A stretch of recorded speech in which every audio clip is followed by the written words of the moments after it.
What's up everyone, it's ENDYMION, and there's been a few stories I've been meaning to cover for the past week but couldn't due to the nuclear level backlash surrounding that game where Batman gets shot in the head by Harley Quinn. So in this video I want to cover the aftermath of Suicide Squad as well as how games like Stellar Blade are rejecting the woke agenda that destroyed studios like Rocksteady, and how CD Projekt Red is likely going to fall into a similar pit of despair with The Witcher and more. So let's begin.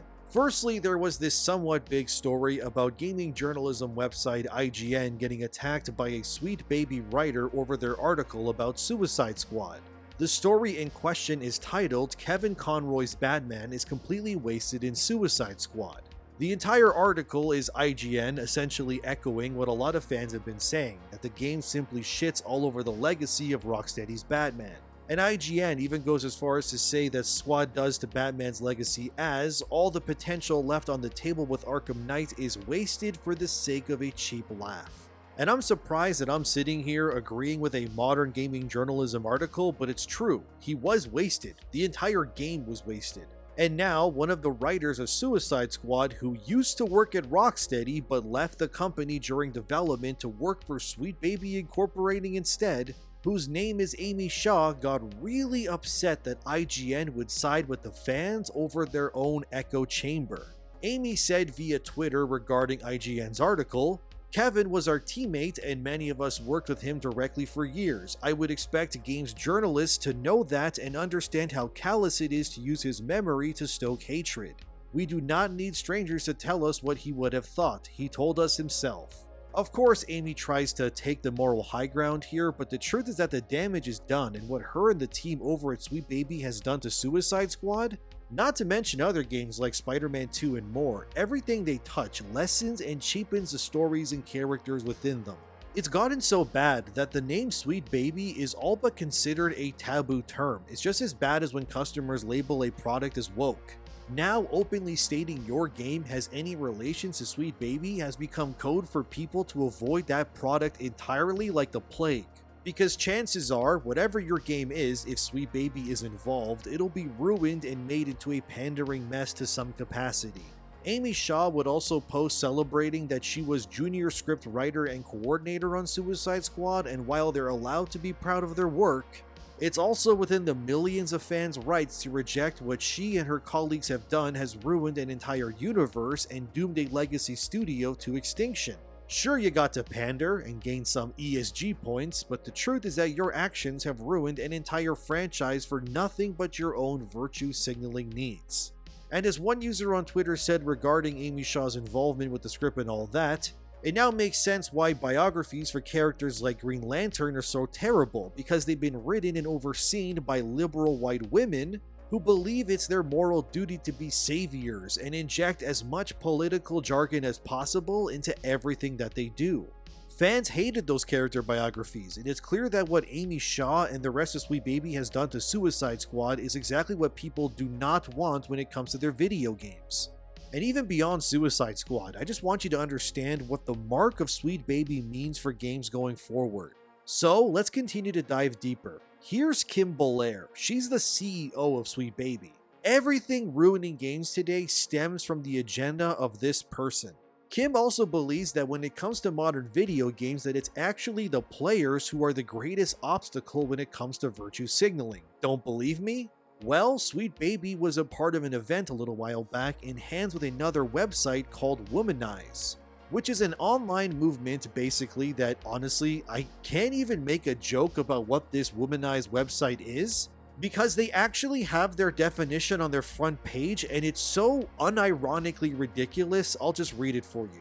So, what is Womanize? They are, according to themselves, to transform a male-dominated environment into one that's more inclusive for women and non-binary people, to actively promote and support women's participation in an industry. In other words, it's the antithesis of Womanize. It's an event and initiative celebrating and honoring women and further marginalized voices.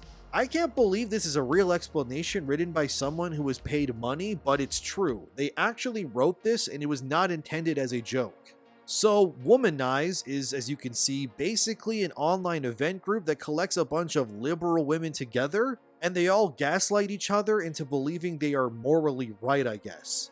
Anyway, now that you know what this event's agenda is, Kim Belair, who runs Sweet Baby, was recorded speaking at one of Womanize's events. So let's hear what she has to say, shall we?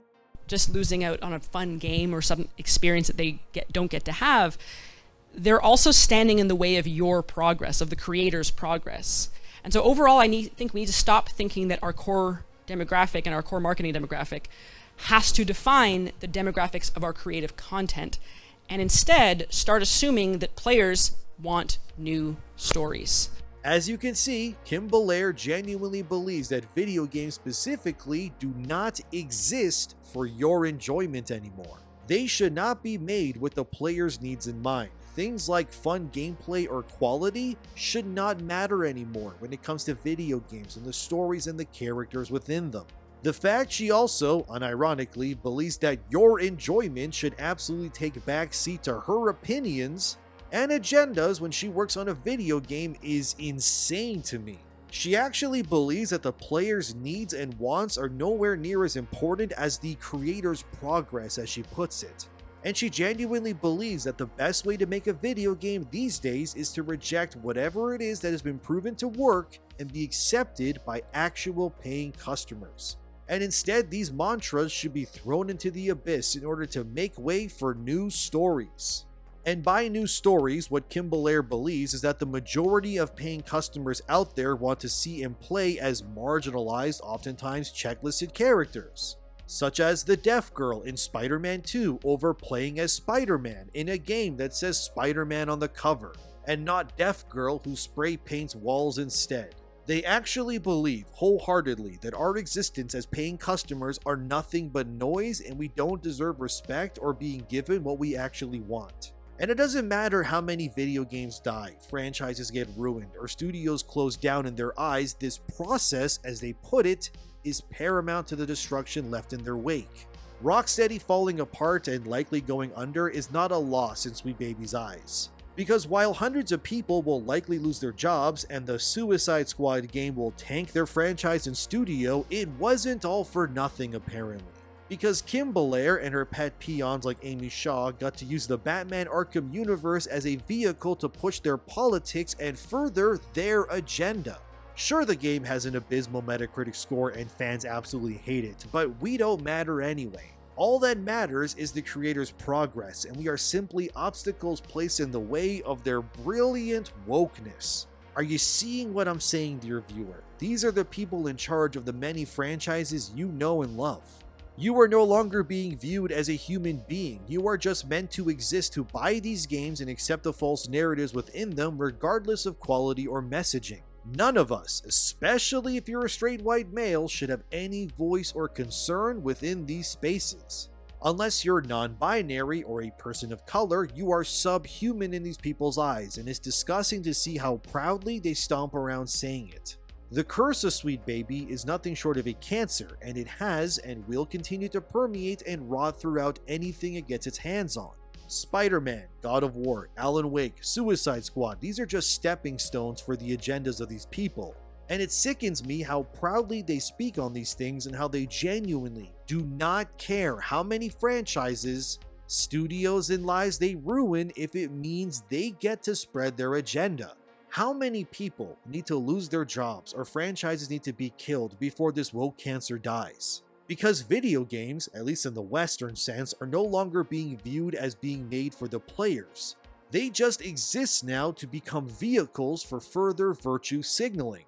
That is, of course, unless you're an Asian creator, which brings me to the story of Stellar Blade and their developer Shift Up. If you're unaware, Stellar Blade is an action RPG coming in April this year from Korean developer Shift Up. They've been attacked aplenty by weirdos who hate themselves because Stellar Blade stars a sexy real-life model who actually looks like the character in the game. They're mad because Stellar Blade doesn't bend the knee, yet on the flip side, I think it's easy to say that Stellar Blade is absolutely going to sell very well and become a success for the studio. While I'm sure some woke reviewers will dock it many points critically because it doesn't bend the knee to the agenda, developer Shift Up is refusing to apologize and instead is giving players what they really want. This led to a now deleted thread where two former employees of ShiftUp attempted to ruin the company by saying that Stellar Blade studio heads are anti-feminist and fired these two employees because they attempted to inject woke feminist agenda nonsense during a shareholder meeting between ShiftUp and their investors, and the response by these base developers led to these two getting fired. These two employees thought they could derail Stellar Blade, that by attempting this gotcha, maybe they could rally gaming websites into bringing down this anti-woke developer who loves sexy women instead of ugly mongoloid Western freaks. Hilariously though, it turned out their attempts at canceling ShiftUp didn't work, and pre-order bonuses shot up as users across social media became aware of how based ShiftUp really was. I, for one, was already going to buy the game because it's an action RPG, which is right up my alley. But now you're telling me the game not only stars sexy ladies, but it's made by anti-feminist developers who hate the woke agenda of the West, and they are doubling down on fan service and sex appeal? Well, now I gotta upgrade my pre-order to the deluxe edition now. Because ShiftUp understands at least that if you want to make money and turn a profit, you have to give people what they want. I know, it's a crazy concept. It's insane that when you make things people like, they actually want to buy it. The people over at Rocksteady can't fathom the base mindset of Stellar Blade's developers. Everything Stellar Blade's devs are saying is the right thing, and its studio's head and creator had some words to say as well. His name is Kim Hyung-tae, and he wanted to express how excited he is for the release of his game for fans worldwide. Besides choosing PlayStation 5 as the platform of choice, Tae said, "We had the feeling we wanted to release a highly complete game on a single platform. When deciding which platform, we came to the conclusion that the PS5 would provide the most optimal gaming experience. I gave a very serious answer so far, but personally, as a fan of Sony games, making a game on PlayStation has a special meaning to me. This has been my dream since I was a child." It's so nice to see devs so based and genuine like this. They want to release a game that is complete day one, which is honestly alien when you compare it to Western crap, and he's so happy to see people be so excited about Stellar Blade. You see the difference between the Eastern vision of gaming compared to the West? The East just wants to deliver high quality titles that don't talk down to you and are filled with cool stuff to do. And the West believes everything is your fault and players must sit down and shut up or be labeled bigots. I, for one, am super excited for Stellar Blade. After all, the only stuff I've been playing this year has been Eastern-made stuff as well. Stuff like Tekken 8 or Grand Blue Fantasy Relink reminded me how great video games can still be. And it brings me so much joy to play something like Grand Blue and not feel as if I'm being talked down to constantly or having agendas pushed in my face. As of the making of this video, Grand Blue Fantasy Relink has had the third highest player count for a Japanese role-playing game in Steam's history at 114,000 players. Compare that to Suicide Squad, which on Steam had a peak of 13,000 players at best, meaning there's roughly 10 times more people playing Grand Blue over Suicide Squad right now. It's clear that audiences in general are rejecting the woke mind virus and the nonsense that is Western gaming. And the real winners are the based Eastern developers who are just delivering fun games that don't pander or waste your time. Grand Blue is amazing. I have around 40 hours in it right now at level 99. Its RPG systems are incredibly robust, its combat is fun as hell, and graphically, it's amazing. Like, just look at this. The developers over at Side Games made a great game that was worth the wait in money, and I love how I can play Grand Blue and feel as if I'm not being lectured 24/7. And I also love how all the men and women in the game are strong. Nobody is sidelined in favor of another gender, and there's no woke nonsense, as far as I could tell anyway, within it. It's almost as if when you give players a fun game that puts their fun first, you get a massive hit that ensures further success in business. Compare Grand Blue or Stellar Blade to Sweet Baby's founder, and you can easily tell why the West is losing so badly when it comes to video games. We just want fun games to play. It's not that deep. Unfortunately, it does seem like another future game is going to go down the Sweet Baby route, and it worries me greatly. CD Projekt Red has confirmed the first Witcher game is being remade for modern consoles. However, there was a story a little bit ago that confirmed this remake would remove outdated parts from the original, which immediately made fans' red flag radars go ablaze. It should be stated that CD Projekt Red is not doing the remake, but another studio called Fool's Theory, which, based on their name and this direction they're going with, is foolish indeed. They, according to the CEO, will remove any problematic elements out of the remake and ensure it's made for modern audiences. Oh boy. This is the wrong way to go about these things, since The Witcher was never meant to be this socially acceptable baby game. It was always a dark, mature fantasy story that was full of blood, sex, and lore. The only things they need to ensure for this remake is changing the combat system to fall more in line with The Witcher 3's combat, and fix things like the level up system, the UI, and of course the graphics as well. Apparently, Fool's Theory's plan to turn The Witcher 1 remake into a full-blown open-world game like Witcher 3, that seems fine to me. I mean, more Witcher 3-esque gameplay is never a bad thing. But I genuinely believe CD Projekt and Fool's Theory are at a point here where they need to understand that they will be dooming this remake if they go down this path and ensuring it becomes less problematic. Because by sanitizing the game's content and shaving off the edges, all this will do is ensure the game is The Witcher in name alone. Much like Suicide Squad, you'll end up with a game made for nobody that ends up tarnishing its own legacy. And with CD Projekt having such goodwill when it comes to The Witcher, not to mention the goodwill they've built up fixing and completing Cyberpunk recently, this seems like such a moronic stumble for a company like this. Just make the remake feel like The Witcher 3. Is it really that difficult? Apparently, this remake will remove the romance card system, which in the original, when Geralt would sleep with a woman, he would gain a sexy card of that woman to collect. I think that's really cool actually, and it fits into the world of The Witcher since Geralt is, whether these weirdos want to admit it or not, he's a playboy. The guy has slept with all manner of sorceresses and then some, so this is something Geralt would do. Yet CD Projekt says they regret adding this feature and will likely remove it in the remake. I guarantee that modders will add this feature post-remake, of course, unless they put the mod on Nexus mods who will piss and shit themselves, and probably ban people for wanting the romance card system back because Nexus mod is ran by woke morons.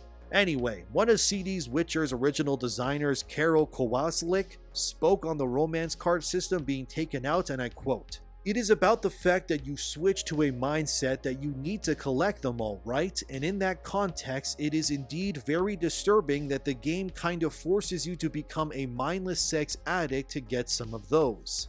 We failed to see that, as when you are testing the game for the 100th time, you start to do it mechanically and not really feel those emotions," end quote. I think the right move is to keep the system because it retains the charm of the original game, and instead just make every romance and woman better defined and more fleshed out as characters, but removing them entirely is just stupid in my opinion.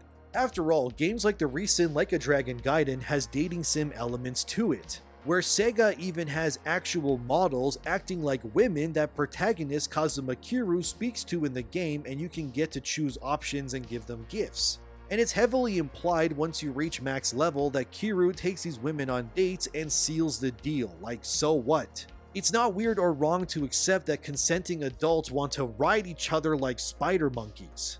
But removing it proves yet again that the Western contagion is still very prevalent. But I do truly believe that we are reaching a point in this culture war that proves that times are changing, one game at a time. My best point of advice to you is to vote with your wallet always and ensure you're not giving money to people who hate you, and don't see you as anything but a walking wallet meant to finance their insane woke agendas and ventures. I think Suicide Squad is absolutely cooked, but it won't be the end of Sweet Baby by a long shot. If anything, they'll become more covert and attempt to weasel their influence while keeping a low profile. But don't worry, if they get their little gremlin claws on anything in the future, I'll definitely let you know. As for stuff like Stellar Blade or Grand Blue, it proves people will support stuff that is awesome and simply gives them quality products. So if you want a fun game on PS5 or Steam, definitely check out Grand Blue Fantasy Relink. And of course, when Stellar Blade comes out, I guarantee you the culture war will reach another level of nonsense, but we'll cross that bridge when we get there. As for Witcher, I hope CD pulls their head out of their asses and just gives players what they want. Never make anything for modern audiences, because the modern audience doesn't exist. There's only what's ever been there, us, the audience. Just stop this nonsense already, please. Anyway, for now, I think that's enough for one video. Thank you for watching, and let me know what you think as always. Like, subscribe, and share the video if you enjoyed it, and have a wonderful day. Thanks to my patrons as always, and thanks for being here. Have a wonderful day, and I'll see you in the next one.